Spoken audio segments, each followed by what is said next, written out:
Hello, welcome to another edition of Labor's Worldview TV. I'm your host, David Johnson. We're going to be interrupting a part of the showing of part 2 of the film, The Wind That Shakes the Barley. Last Saturday, there was a nationwide protest against the Trump administration's aggressive destabilization actions against the country of Venezuela. So a lot of people from around the country mobilized to Washington, D.C. for a protest. We'll show you a clip from the Real News Network on that, and then we're going to have 2 local Champaign-Urbana residents who actually made the trip out there to participate. So we'll show the clip here of the Real News Network, and then we'll be interviewing our guest right after that. So stay tuned. Okay, so could you introduce yourselves to the viewers today? Hi, I'm Peter Sense. I'm with the Party for Socialism and Liberation, as well as the Answer Coalition, Act Now to Stop War and End Racism. Hi, and I'm David Arizaga. I'm a candidate for membership with the PSL here in Champaign-Urbana. Okay, so I was going to say you both are Champaign-Urbana residents. Yes. And I guess last weekend you guys took a van out to Washington, D.C., and this was part of a nationwide mobilization. Yes. So first of all, thank you to everyone in the community who donated money to our trip. We raised nearly $500. We rented a van, crammed in there, drove 13 hours out to Washington, D.C., and this was a protest put on by Answer Coalition and Party for Socialism and Liberation and a lot of other groups as well. And it took place, it was a rally outside the White House. We marched around the city and ended at a teach-in where we discussed more about the issue in Venezuela. Okay, and the Answer Coalition is an anti-war organization that's been around for quite a while, hasn't it? Mm-hmm. Yeah, it's been around since 2001, I believe. Mm-hmm. It was very strong during the Iraq War, lead up to the Iraq War. Unfortunately, it diminished a bit with the election of Barack Obama, but we are trying to get it going again and increase the anti-war movement to a level that we saw in 2003, 2004. Okay. Well, as we saw in the earlier news coverage by the Real News Network, they were saying there was about 7,000 people that attended. Would you say that's correct?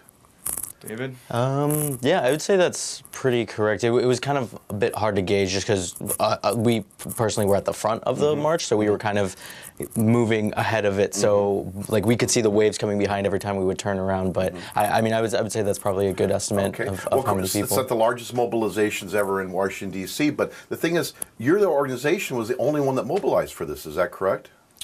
More or less? I would say on a national level, yes.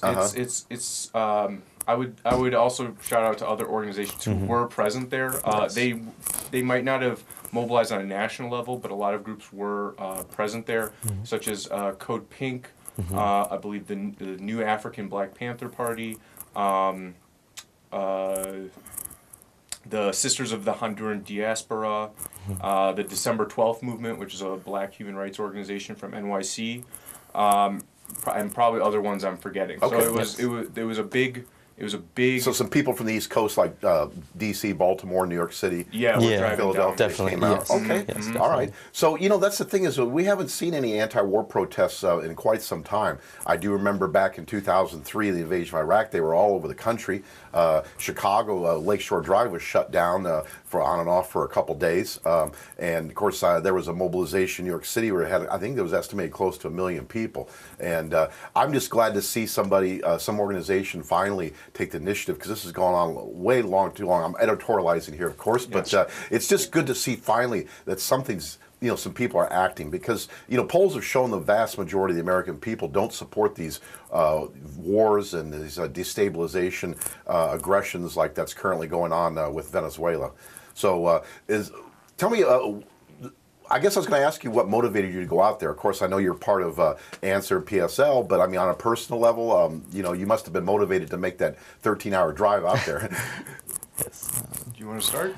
Yeah, sure. So I guess for me, I've other than just supporting the party, I do have like a lot of personal reasons for going. So since I was very little, my father taught me about American imperialism in Latino America, and so that was always something that I carried with me from when I was younger. And why was that? What was your heritage? So I'm my parents are Mexican, so I'm Chicano, born American. Oh, Mexico's got a great revolutionary heritage. Yeah. So my dad really kind of stressed that with me, and so it took a while for me to actually act on those initial impetuses or whatever. But once I joined PSL, getting those chances to be able to have my actions align with the things that I believe in and be able to show up for everything that I support was just really an amazing opportunity that I'm very glad that I was able to do. And Peter?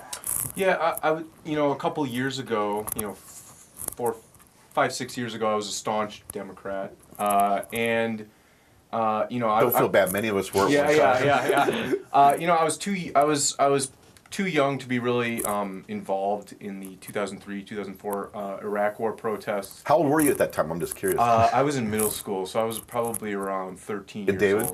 old. So that would be 2003. So I would have been 7. Oh, at that time. okay. Yeah, so, Okay. so a bit. But during the Obama administration, I read so many articles describing our foreign policy, drone strikes, bombings. One that really hit me was the missile strike in Afghanistan that hit a hospital, killing a bunch of innocent people.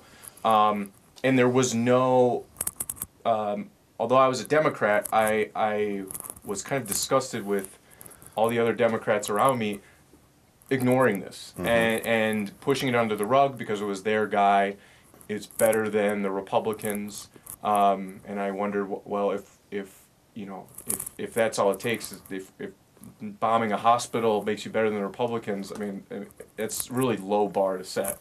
And just over the years, I mean, going from that initial being disturbed about that led me to learn more, and that led me to the Party for Socialism and Liberation, the Answer Coalition. Okay, very good.